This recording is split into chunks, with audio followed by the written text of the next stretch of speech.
Hi friends, welcome back to my channel. তোমরা সবাই কেমন আছো? আশা করছি সবাই খুব খুব খুব ভালো আছো। আমিও খুব ভালো আছি। আজকে তোমাদের সাথে একটা নতুন রেসিপি নিয়ে চলে এসেছি। আসলে নতুন ঠিক নয়, এটা সবাই হয়তো পারবে, সবার ঘরেই হয়। একদম খুব সহজ রেসিপি, ভেজ চাউমিন। এটা পুরোপুরি সম্পূর্ণ ভেজ করেছি। এর মধ্যে কিন্তু কোনো রকম পেঁয়াজ রসুন বা কোনো কিছুর ব্যবহার, ডিম বা কোনো কিছুর ব্যবহারই কিন্তু এখানে নেই। এটা একদমই ভেজ করেছি। যারা তোমরা ভেজ পছন্দ করো তারা কিন্তু এটা সিম্পল ওয়েতে বানিয়ে ফেলতে পারো। এর জন্য কিছু বেশি উপকরণ লাগবে না। শুধু আমার লাগবে হচ্ছে গাজর, ক্যাপসিকাম আর একটা দিয়েছি আমি এর মধ্যে আলু। এটা তোমরা দিতেও পারো বা নাও দিতে পারো। আর দিয়ে লাগবে হচ্ছে সামান্য পরিমাণে আদা আর হচ্ছে লঙ্কা কুচি, ব্যাস। আর কিন্তু কিচ্ছু এর মধ্যে লাগবে না, একদম সিম্পল ওয়েতে হবে। এবার দেখো, প্রথমে আমি চাউমিনটাকে ভালো করে সিদ্ধ করে নিয়েছি। এটা অবশ্যই প্যাকেট চাউমিন। তো আমি এখানে 2 প্যাকেট চাউমিন নিয়েছি। এটাকে আমি ভালো করে সিদ্ধ করে নিলাম। আর এইদিকে দেখো, আমি সমস্ত সবজিগুলোকে কেটে নিয়েছি, সুন্দর করে ধুয়ে নিয়েছি, কেটে ও ধুয়ে নিয়েছি। আর ওই দেখো, নিচে আমি কিন্তু সবার আগে আদাটাকে গ্রেট করে নিয়েছি। এটা কিন্তু বাটিনি, আমি নর্মাল এটা গ্রেট করে নিয়েছি। এবার আমি কড়াইতে দিয়ে দেবো হচ্ছে সাদা তেল। সামান্য পরিমাণে দেবো, বেশি দেবো না, বেশি অয়েলি আমার ভালো লাগে না। তোমরাও সামান্য পরিমাণে দিয়ে দেখো, ভালো হবে। এটা কিন্তু খুব হেলদি ওয়েতে বানাচ্ছি আমি। আর দিয়ে দেবো অল্প পরিমাণে সয়া সস আর হচ্ছে চিলি সস, আর হচ্ছে দেবো হচ্ছে টমেটো সস। এই কিছু উপকরণ দিয়েই কিন্তু এটা আমি বানাবো। আর সামান্য পরিমাণে গোলমরিচ দেবে, কারণ গোলমরিচ দিলে না টেস্টটা খুবই সুন্দর হয়। তো ফার্স্টে আমি আলুটাকে ভেজে নেব, কারণ আলুটা আমি দেখো একটু মোটা মোটা করে কেটেছি। কারণ যদি আমি পাতলা করে কাটতাম না, আলু গাজর সমস্ত ভাজতে ভাজতেই না আলুটা গলে যায়। আর এটা আমার চন্দ্রমুখী আলু রয়েছে, এই জন্য আমি কি করলাম, একটু মোটা মোটা করে আলুটা দিয়েছি। এই আলুটাকে প্রথমে আমি নুন আর একটু হলুদ দিয়ে, সামান্য পরিমাণে হলুদ দিয়ে আমি আলুটাকে প্রথমে ভালো করে ভেজে নেব। তারপরে কিন্তু আস্তে আস্তে আমি বাদবাকি সবজিগুলো দেবো। তো দেখতে পাচ্ছ এখানে আমি হলুদ দিয়েছি, তোমরা চাইলে হলুদটা নাও দিতে পারো। আমি এখানে সামান্য পরিমাণে হলুদ দিয়েছি। আর দিয়ে দেবো হচ্ছে এখানে এই পর্যায়ে গোলমরিচ গুঁড়ো। গোলমরিচ গুঁড়োটা দেবে, তাহলে কিন্তু খুবই টেস্ট হয়। তো এইদিকে আমি দেখো আলুটা প্রায় ভাজা হয়ে গিয়েছে। এই পর্যায়ে আমি দিয়ে দেবো হচ্ছে গাজর কুচিটা। গাজরটা আমি খুবই হালকা পাতলা করে কেটেছি, বেশি মোটা মোটা করে কাটিনি, কারণ সিদ্ধ হতে কিন্তু টাইম লাগবে। এই ভাজাতেই কিন্তু আস্তে আস্তে গাজরটা সিদ্ধ হয়ে যাবে।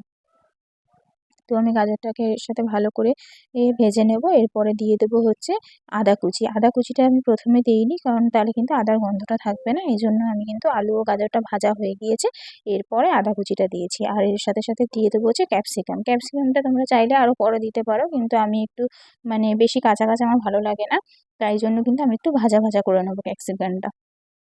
তো ক্যাপসিকামটা দেখতে পাচ্ছ আমি খুব সুন্দর করে ভেজে নেব।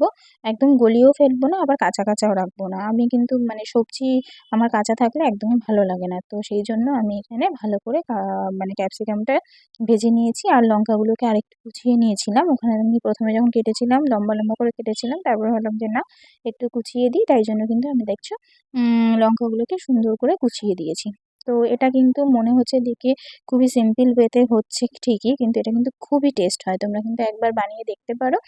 আশা করছি তোমাদের সবার খুব ভালো লাগবে। তো এবারে আমি দিয়ে দিলাম 2 চামচ মতো চিলি সস, আর দেবো হচ্ছে 2 চামচ মতো সয়া সস। সয়া সসটা বুঝে দেবে, তোমাদের টেস্ট অনুযায়ী দেবে, বেশি দিও না, তাহলে বেশি দিলে কিন্তু এটা খেতে খুব একটা ভালো লাগবে না। এই জন্য এখানে আমি 2 চামচ মতো দিয়ে দেবো হচ্ছে সয়া সস। একদম অল্প, মানে দেখতেই পাচ্ছ চামচটা একদমই কিন্তু ছোট চামচের দিয়েছি, বেশি বড় চামচের নাই। যে 2 চামচ দিয়ে দিলাম সয়া সস। এরপর আমি এটাকে ভালো করে মিশিয়ে নেব। এরপর দিয়ে দেবো হচ্ছে টমেটো সস। এটা তোমরা একটু বেশি করে দিতে পারো, আমি এটা অনেকটা পরিমাণেই দিয়েছি, খুব বেশিও না আবার খুব কমও না। তো প্রথমে আমি 1 চামচ দিয়ে দিলাম। এরপরে কিন্তু আমি আরও 1 চামচ দেবো। মানে সবটাই তোমরা ইকুয়ালি দেবে, 2 চামচ 2 চামচ করেই দেবে। তো তারপরে এটাকে ভালো করে মিশিয়ে নেব। মিশিয়ে নেওয়ার পরে যখন দেখবো সবজিগুলো বেশ ভালো ভালো করে ভাজা হয়ে গেছে, কালারটা চেঞ্জ হয়ে গেছে, দেখতেই পাচ্ছ সমস্ত সবজির কালারটাই চেঞ্জ হয়ে গেছে, এই পর্যায়ে গিয়ে আমি কিন্তু সেদ্ধ করা চাউমিনটা দেবো। আর আমি কিন্তু চাউমিনটা সেদ্ধ করার সময় কিন্তু আমি অবশ্যই পরিমাণে তেলের জলের মধ্যে দিয়েছিলাম তেল সামান্য পরিমাণে, আর দিয়েছিলাম হচ্ছে লবণ। তো এবারে আমি চাউমিনটা দিয়ে ভালো করে সবজির সাথে মিশিয়ে নেবো। দেখতেই পাচ্ছ এখানে কিন্তু আমি কোনো রকম পেঁয়াজ রসুন কোনো কিছু ব্যবহার করিনি, এটা সম্পূর্ণ পরিমাণে কিন্তু ভেজ।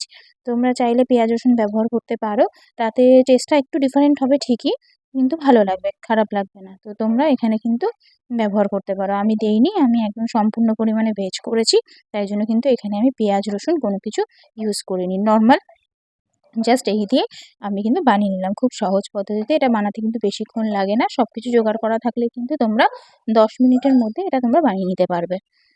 তো দেখতেই পাচ্ছ কত সহজেই আমার তৈরি হয়ে গেল ভেজ চাউমিন। একদম সহজ ও ঘরোয়া পদ্ধতিতে আমি করেছি।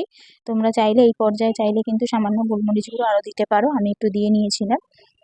তো এরপর এটা কিন্তু বাচ্চা থেকে শুরু করে বড়রা সবাই কিন্তু খুবই ভালো খাবে, কারণ খুবই টেস্ট হয় এই জিনিসটা। একদমই কিন্তু ঘরোয়া উপায়ে করলাম। তো তোমাদের যদি এই রেসিপিটা ভালো লেগে থাকে তাহলে অবশ্যই কিন্তু আমাকে একটা লাইক করো আর কমেন্ট করে জানিও তোমাদের রেসিপিটা কেমন লেগেছে। তো চলো আজকের মতো এইটুকুই।